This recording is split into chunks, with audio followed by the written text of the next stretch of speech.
everyone. So let's start off with the topic of the day. So today we are going to discuss about describe images. और describe images के अंदर हम एक ऐसा type of image discuss करेंगे जिसको attempt करते हुए अक्सर बच्चे ब्लैंक हो जाते हैं कि इसमें कोई कीवर्ड्स नहीं लिखे हुए, इसमें कोई स्टेजेस नहीं है, तो हम इसको बोले कैसे? The type of image that we are going to talk today is about random images. Random image, कोई भी इमेज हमारे को एग्जाम में आ गई. फॉर एग्जाम्पल हमारे को इस क्लासरूम की इमेज ही आ गई. अब उसमें कोई कीवर्ड्स नहीं लिखे होंगे, फैन लेबल्ड नहीं होगा, एयर कंडीशन लेबल्ड नहीं होगा, व्हाइट बोर्ड नहीं लिखा होगा, टीचर लिखा थोड़ी होगा. बट आप सबको इतनी वोकैबुलरी पता है ऑफ कोर्स. तो हम इसमें कुछ इंट्रोडक्टरी लाइंस के बाद सिर्फ सिंपल सेंटेंसेस बना के उनकी हेल्प से अपना एक अच्छा 30+ सेकेंड्स का आंसर बनाएंगे, जिसमें सेंटेंसेस में हम कीवर्ड्स खुद से क्रिएट करेंगे.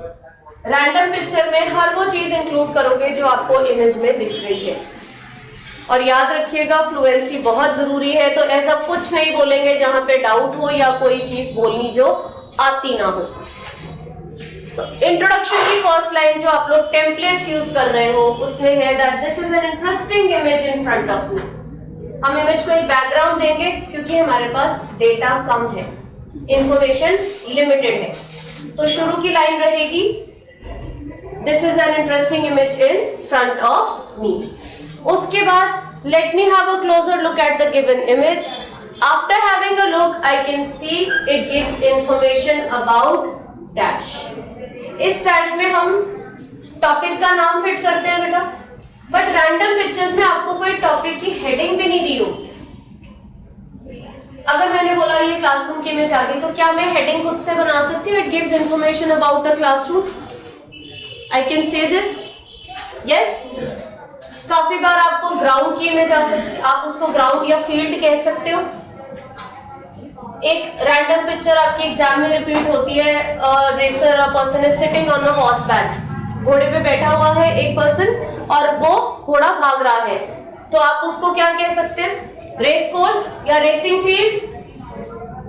नाम दिए नहीं होंगे, बट सिंपल वोकैबुलरी वर्ड से खुद की हेडिंग्स को क्रिएट कर लेंगे. हेडिंग के बाद हमने उस इमेज के बारे में बोलना है. आपके टेम्पलेट्स में आप देख सकते हो काफी सारे फिक्स पॉइंटर्स दिए हुए हैं, फिक्स पॉइंट्स लिखे हुए.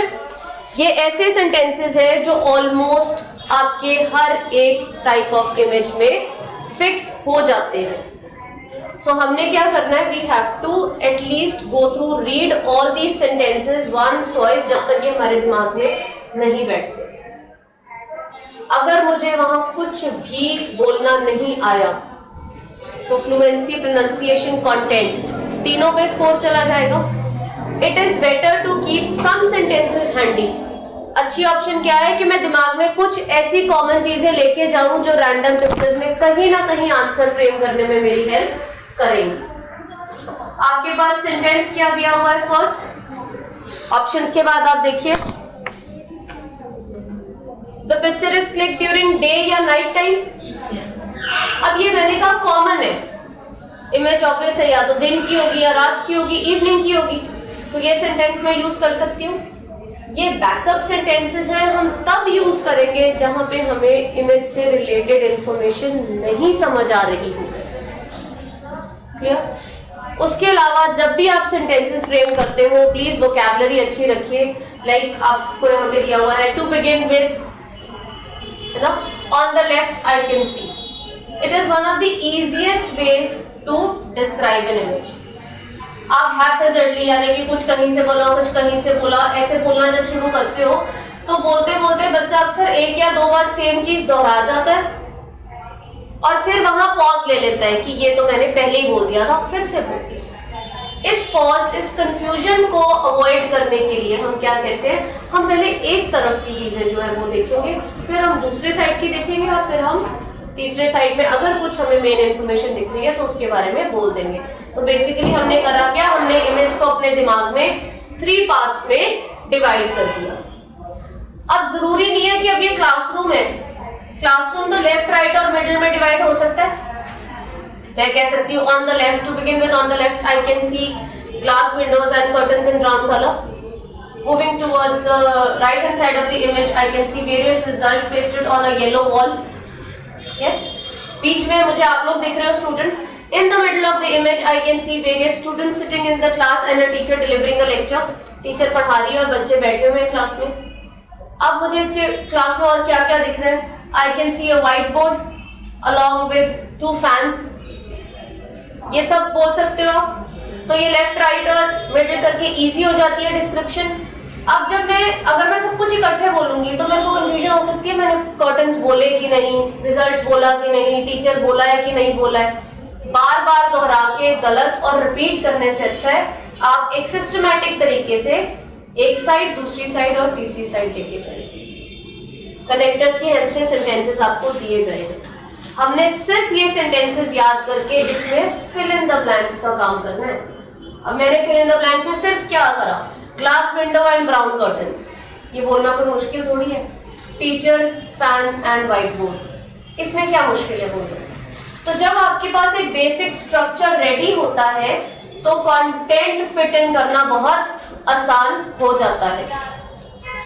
नेक्स्ट, कुछ ऐसी टाइप की इमेजेस होंगी जो आपकी लेफ्ट, राइट और मिडल में डिवाइड नहीं हो पाएंगी. Again, I would take an example of one of the exam repeated images only. जैसे कि उस इमेज में आता है, बॉटम में आपको पूरा फिल्थी वाटर दिया हुआ है. ठीक है, फिल्थी वाटर, गंदा पानी दिया हुआ है. यस, आपको दिख रहा है कि वो अनक्लीन है, डर्टी है, फिल्थी है. अब मैं उसको अनक्लीन, डर्टी, फिल्थी कुछ भी कह सकती हूँ. जिस हिसाब से वोकैबुलरी मेरे को क्लिक होगी वहां पे याद आएगी, उस हिसाब से मैं वर्ड्स यूज कर लूंगी. Next section of the image में आपको हाउसेस बनाए हुए हैं और बहुत ही क्लोजली बिल्ड हाउसेस है. घर बने हुए हैं और बड़ी पास पास बने हुए हैं. वेंटिलेशन की जगह नहीं है और बड़ा अनक्लीन एरिया बना हुआ है, डर्टी है. Top section of the image में ऐसे बड़ी बड़ी बिल्डिंग्स बन के आ रही हैं. टॉल बिल्डिंग्स कह सकते हो, स्काई स्क्रैपर्स कह सकते हो. स्काई स्क्रैपर, ऊंची इमारतें, बिल्डिंग्स. ऑफिसेज हो सकते हैं, रेजिडेंशियल फ्लैट्स हो सकते हैं. तो इस टाइप ऑफ इमेज में जहां पे आपका वाटर है जो अनक्लीन है या फिल्थी है, जो भी आप कंटैमिनेटेड वाटर है, जो भी वोकैबुलरी आपको इजी लगती है, क्या इस इमेज को मैं लेफ्ट, राइट और मिडिल में डिवाइड कर दूं? क्योंकि ये भी रैंडम पिक्चर है और इसमें लिखा कुछ नहीं हुआ. हमने अभी बात की थी कि हमें इमेज को हिस्सों में डिवाइड कर देना चाहिए अपने दिमाग में ही, ताकि हमें बोलने में आसानी हो जाए. क्या इस पिक्चर को भी लेफ्ट, राइट और मिडिल कर दें? नहीं करेंगे. बिल्कुल सही. क्यों? क्योंकि अगर मैं लेफ्ट से बोलूंगी तो भी मुझे स्लम एरिया दिख रहा है, मिडिल में भी और राइट में भी. नीचे वाले सेक्शन में भी सेम, यहाँ पे भी गंदा पानी है, यहाँ भी गंदा पानी है, यहाँ भी गंदा पानी है. टॉप सेक्शन में भी पूरे एरिया में right to left, corner to corner ऊंची बिल्डिंग्स है. तो इस केस में हम सिर्फ छोटा सा डिफरेंस करते हैं. बजाय कि हम लेफ्ट, राइट और मिडिल करें, हम क्या करेंगे, इसको टॉप, बॉटम एंड मिडिल. बाकी सारा स्ट्रक्चर जो है, जो हमारा टेम्पलेट है, वो सेम रहेगा. पिक्चर दिन में है, रात में है, एरिया क्लीन है, अनक्लीन है. ठीक है, फॉग है या स्मॉग है. फॉग धुंध, सर्दियों में धुंध होती है. स्मॉग धुआं, पोल्यूशन से हो रहा है. तो जब बिल्डिंग्स बनाई है, ऑफिस स्पेसेस दी हुई है, फैक्ट्रीज दिख रही हैं, तो अंडरस्टूड है कि स्मॉग होगी, पोल्यूशन है. ठीक है, पोल्यूशन इन द एनवायरनमेंट वाला पॉइंट है, वो पॉइंट यहाँ फिट हो जाएगा. इस इमेज को हम टॉप, राइट, टॉप, मिडल और बॉटम में डिवाइड करेंगे और फिर हम एक एक करके एक एक एरिया को डिस्क्राइब करते जाएंगे. अब इसमें कोई कंपल्शन नहीं है कि आपने टॉप से शुरू होना, आप बॉटम से भी स्टार्ट हो सकते हो. ध्यान रखिएगा, जब भी आप लेफ्ट, राइट, मिडिल करते हैं तो आप on the left, on the right बोलते हैं. टॉप बॉटम के साथ आपने ऑन द टॉप नहीं करना, एट द टॉप कहना.